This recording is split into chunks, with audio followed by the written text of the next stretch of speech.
So good morning from sleepy Sisaket. We're going to be having a little walk around the town today, see the morning activities, get a little bit of a flavour for the place. And so this is also my first time in Sisaket, so I'm seeing it as you guys are seeing it.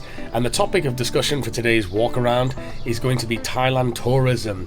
It's over, it's done. Tourists hate Thailand, nobody wants to come here anymore, which is something that we hear regurgitated in the news cycles at least once a year, sometimes multiple times a year.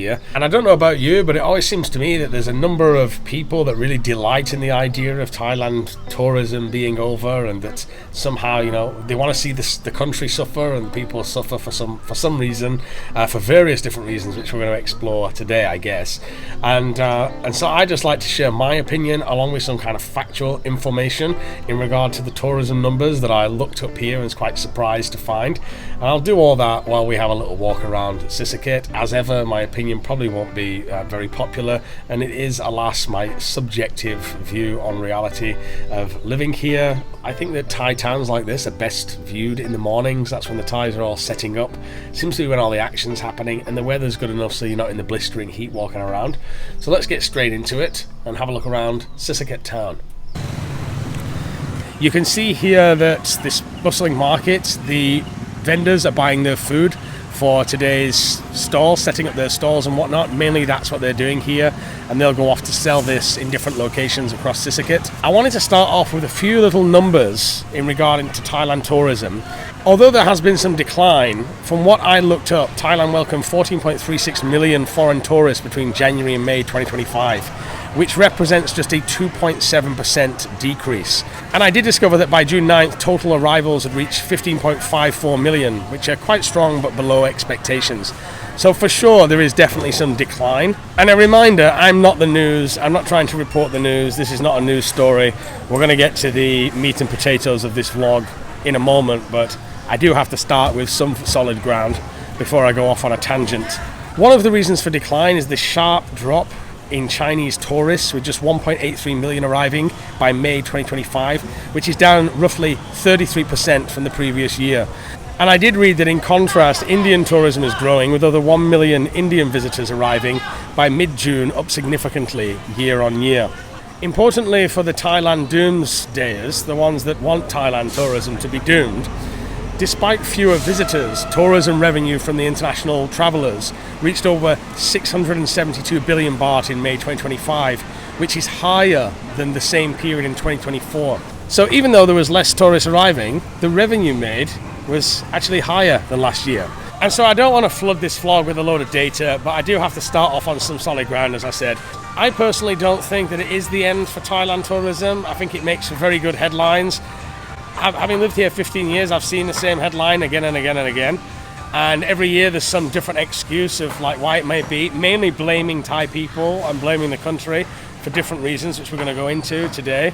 And if the numbers did actually prove that out, like if I'd looked up the numbers and it said tourism had decreased 50% and nobody was coming from the UK and America, then I would not have the same opinion as I'm going to share today. Nice morning Thai music, guys. A little background. I don't know if I get copyrighted for that, but now I'm in the very smelly fish area. It's not actually an unpleasant smell. Everything smells very fresh. So fresh that it's still jumping. What do you care? It's still jumping out of the water. What do you care? So when you see these news articles, tourism over, tourism dead, one of the common comments that you're going to see under those articles is that Thailand's become too expensive. And yet, if you look at the data again, Thailand is actually one of the most affordable countries in Southeast Asia. If you compare it to Singapore, or where I've personally lived for a number of years in Bali, the price difference is very, very noticeable. It's far more affordable in Thailand. Another popular argument on this topic is inflation, but inflation is a problem worldwide. So, you wouldn't expect Thailand to be excluded from the problem of inflation. You look at inflation in the US, in the UK, there's problems everywhere in the world with inflation. Again, when I looked it up, inflation in Thailand, in comparison to other European countries, is relatively small. It's only 1.2%. And so you compare that with many countries around the world, it isn't actually that bad. So I don't see that as a key reason why tourism may be down. Some people, I think, like to project that, but personally, I don't think that is the reason that people are not coming to Thailand. The other one you see a lot of as well is that Thailand has been ripping people off and scamming people for too long, or maybe overcharging. And this is often used as like a blanket statement, like as if all of Thailand is ripping you off when you come here. If you were to look at it more objectively, is the street vendor that's selling you pad thai at 40 baht ripping you off? Like, I don't think so. Is, you know, most of the honest, hard-working people that you see here today, are they ripping you off as a foreigner?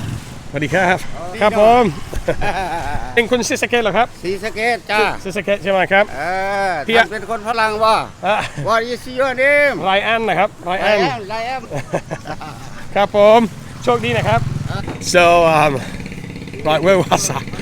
Oh yeah, are these normal Thai people ripping you off? No, they're not. Now, is the taxi scams? Yes. Have hotel prices gone up in some areas? Yeah, but I think I get the impression that some people that are leaving these comments, number one, I don't think they're representative of all people that really like and love Thailand. Like, if you really love Thailand and you like Thailand, you don't want Thailand to suffer. You don't want tourism to suffer. You don't gleefully enjoy the fact that Thailand's finally getting a comeuppance. You don't have to dance on the grave of Thailand. You can, if it's a country you don't like, you can just say, well, I don't like it, and that's it. I'm not going again, personally. And so for Thailand ripping people off, no, I don't buy that. But I do buy that people do get ripped off in Thailand, which is something different. You know, you're not classifying a whole country as scammers that way. You're saying in that country there are scams, not Thailand are scammers. So I think that's the nuance, that's the difference. We've got some durian here. I won't be taking one of these back to Damo today, because it would have to sit in the car with me for 3 hours and stink the car out. And I guess a final note on that is that the chances of you getting ripped off in an area like this in rural Thailand are extremely low. So when these people are talking about it, they're talking about like Phuket or certain islands or heavy traffic, heavy tourism areas. Which brings me on to the next point that you hear in the comments a lot under the tourism is dead in Thailand. It's that Thailand has lost its charm, or it's too overdeveloped and it's over-vlogged. And I mean, I've said before on this channel that I do think it is over-vlogged. Every single place has multiple vlogs available on YouTube for you to see, and it's getting like a little bit regurgitated content, and I think it is overvlogged, so I agree with that part. So just before we get back to the market, you guys know on this channel I've talked a lot about fruiting body mushrooms, and I've been really overwhelmed with the feedback that I've received from subscribers and different expats that live around Thailand that have actually tried out the mushrooms for themselves and had beneficial effects. A number of you have reached out to share your experiences with fruiting body lion's mane, which has been shown in a number of studies, particularly that one from Queensland University, Australia, to aid in nerve regeneration, which could be beneficial in preserving and improving memory. Other subscribers have shared their positive experience using cordyceps mushrooms from fruiting body, which help boost VO2 levels. Studies into cordyceps have shown that this mushroom is effective in boosting energy levels, particularly at times of high exertion. The reason I personally use fruiting body mushroom supplements, and I feel very confident in recommending them to subscribers and viewers of the channel, is that I know their process in the back end. Fruiting body use a very high extract ratio, and they're only using the fruiting body of the mushroom. So they're not using mycelium on grain, and they're not using any starch fillers, which are quite prevalent in a number of mushroom supplements out there on the market. Fruiting body now ship worldwide. Of course, the shipping in Thailand is cheaper, and they are working on getting the shipping down for international subscribers and viewers of the channel. For now, if you are ordering internationally, it's better to get a decent supply, 6 months to a year, in order to make the shipping make sense. And for anyone in Thailand, you just order normally. The link is below in the pinned comment and the description. And what's really important to me is getting your feedback when you use these mushrooms. I'm really interested and excited to know how they work for you. So you can leave your feedback in the comment section or email me and let me know how you get on. So now let's get back to the market to discuss the death of Thailand tourism. But then the point of Thailand losing its charm, maybe that Thailand culture has been commodified. I think to that point, yeah, if you go to the tourist areas, if you go to central Phuket, Like, yeah, everything is manufactured to be how they think a tourist wants it. If you really actually cared about experiencing Thai culture, and I'm not saying you should care, but if you were one of the people that complains and says, I'm sick of Thailand, they've commodified Thai culture, it's become, commercialized, if that matters to you, the onus is on you to go to a place where that isn't the case. Phuket cannot change for you. You got to come here to Sisaket. You may like it. There's not a Western face in sight here, so there's nobody trying to please you here, and there's nobody trying to sell you anything. There's no inflated prices and there's no scams. So another point that comes up quite often is that the visa process is quite difficult now. I do agree that the visa process can be a little bit convoluted sometimes, and that the changing goalposts make it a little bit frustrating, but it's not rocket science. Like, once you work out what's going on a given week or month, it changes like the weather, then you'll work it out. So it's just one of the, there's a price to pay for everything. I'm biased, guys, to be honest, because Thailand is probably different to me than it is for some others. Like, I see it as home for me. I've spent most of my adult life here, and so for me it represents a sort of freedom, I guess. It's not just about the country or the people. It's about my kids are half Thai. My wife's Thai. So I have a connection with the place that makes me probably a little bit biased and somewhat defensive of the country. And so for me to jump through a few hoops for what you get back from that, from the country, for me is fine. But I'm on a marriage visa, and so it's a bit different for me. With the tourism visas, I think it does change a little bit, 30 days, 60 days. I don't really keep my eye on it because obviously I'm on a different visa, but I can understand a criticism. Will it stop tourism? I don't think so. I think if people really want to come to the country and they really want to see the country, then I think a little bit of working out the visa situation is not going to scare them. Another comment that I saw is that tourists are afraid that crime and scams and safety issues, and yet Thailand does remain one of the safest countries in Southeast Asia. And according to ChatGPT, data shows no significant spike in crime in 2025. Is there crime? Yeah, absolutely. I haven't ever been subject to it, but I also don't want to discount to the people that have been subject to it or diminish kind of their experience. There is crime here. Is it significantly affecting tourism? I think in years gone by, there's been much worse stories when it came to crime.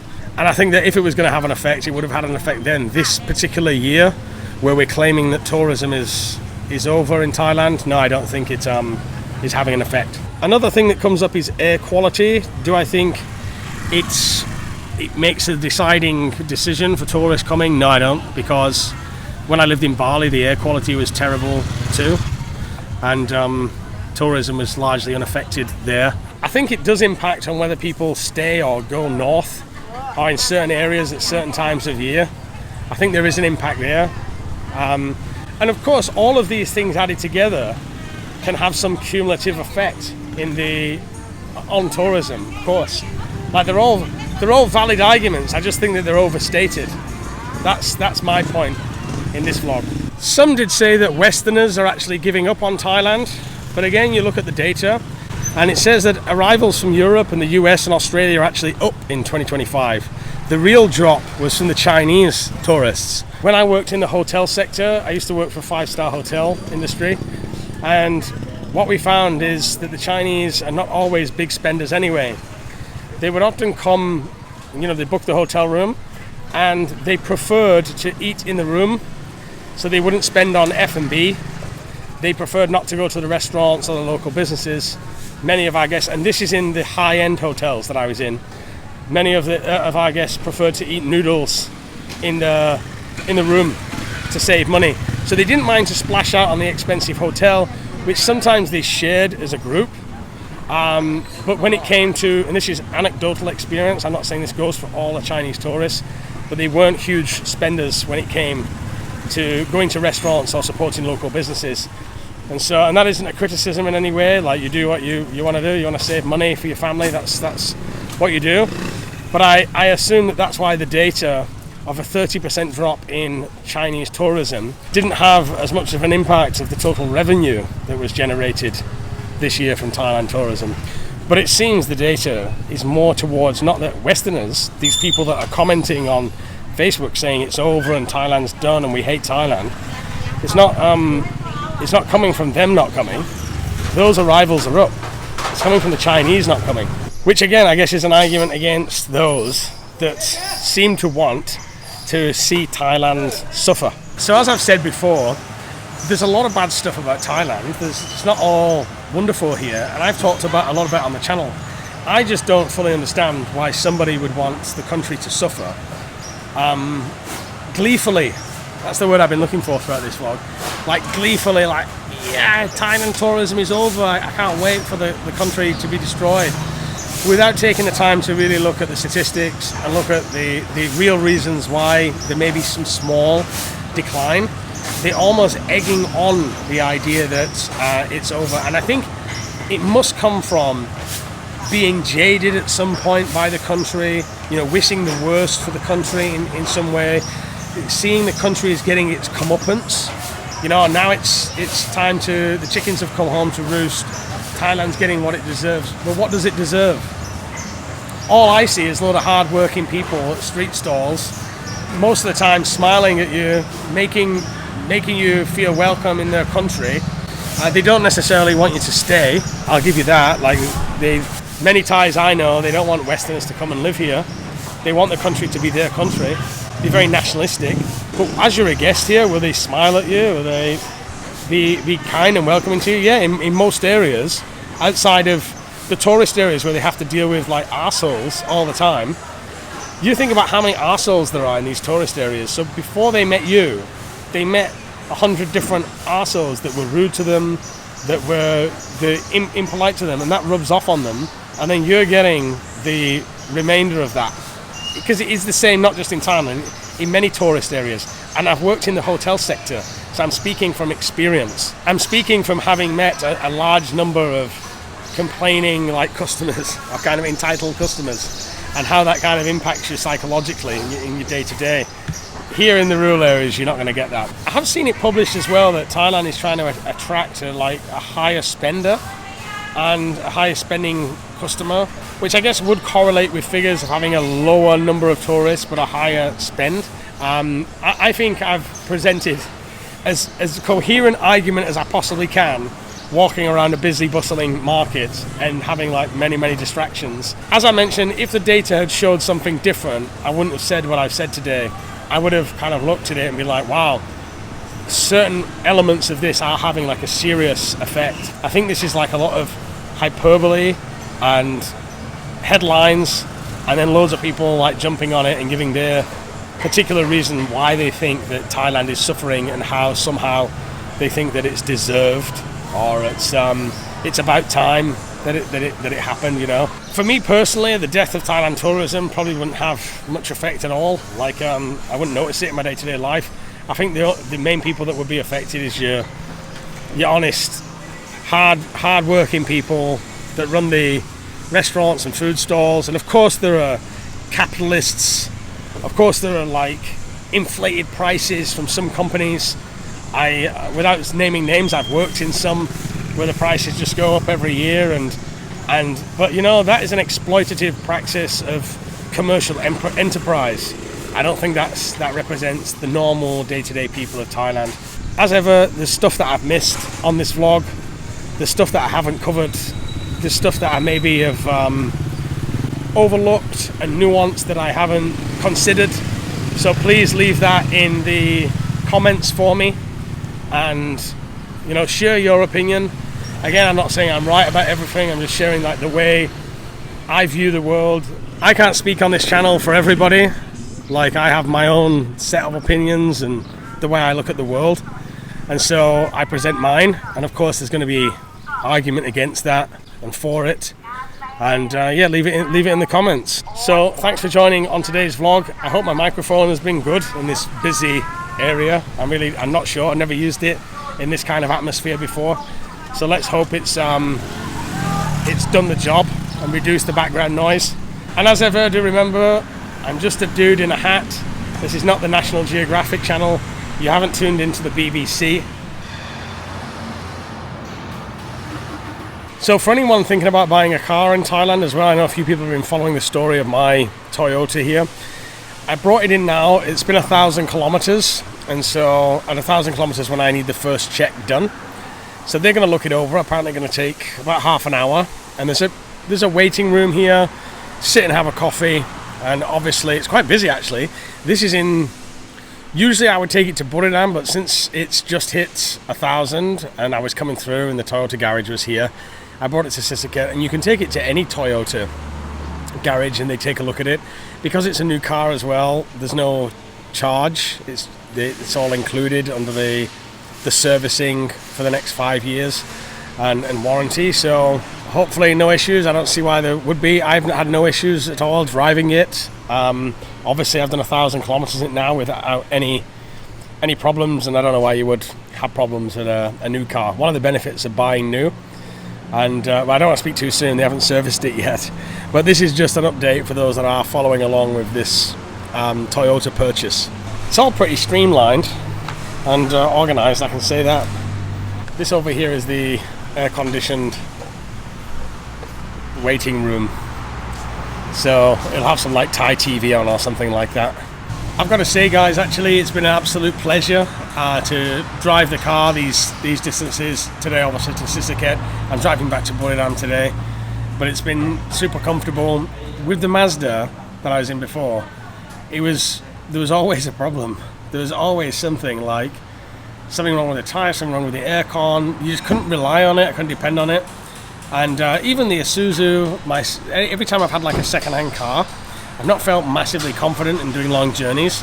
But in this Toyota, like, there's no worries at all. Like, absolutely confident to be on the road, enjoying being on the road, like zero stress. Cruise control is fantastic. I don't use the lane assist, for anybody that was asking about that.